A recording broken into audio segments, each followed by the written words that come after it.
Yo, what's up, fan base? It's your boy Blaze Holla coming at you again with another What If. This time we bring you What If Deku Had All for One, Part 21. I just want to say before we get into it, I hope that you're enjoying your holiday season along with your new year. So with all that said, let's start the intro and get into it. Maybe in a million miles on a highway through the skies.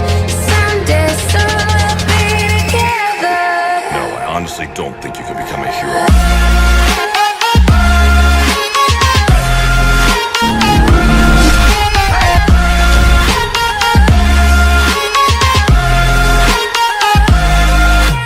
We cut away from the burning city zone and return to the mountain zone after the horrifying crunching of Aoyama's body within the jaws of the beast-like titan. As the screams of horror started to end, the air started to get filled with the aura of rage from all of the surviving classmates. Hiroshima hardened his body ready to attack the giant creature. No, you monster, how could you kill our friend like that? Don't you have any sympathy for human life? Even if you are a villain, you should understand that. The beast just looked down on all of them as it started to chuckle, making sure to clean all of its teeth off by licking the blood clean. His blood was not tasty, and the reason why I did it was because it was a good entrance, something to chill you down to the bone and remind you that this is not some kid's game, it's an execution. Todoroki stepped forward, putting his arm out in front of Kirishima before he could do anything stupid. Who are you, and why do you have a similar quirk like my stepbrother Titan? The mysterious Titan looked toward Todoroki, curious, like he just heard something he wasn't expecting to hear today. Wait, there's another one of us here, but I was told by the boss that I was going to be the only one deployed today. Todoroki was looking around the terrain, trying to see what he could easily manipulate. He knew he had plenty of stones to maybe capture the giant guy. But if this guy is anything similar to his stepbrother Titan, there could be a person hiding inside as he was trying to come up with a proper strategy. So what you're telling us is there's more of you. Beast grabs onto one of the nearby boulders and starts to crush it in its hand to make smaller rock. Yes, and there are more defective than others. I am known as the perfected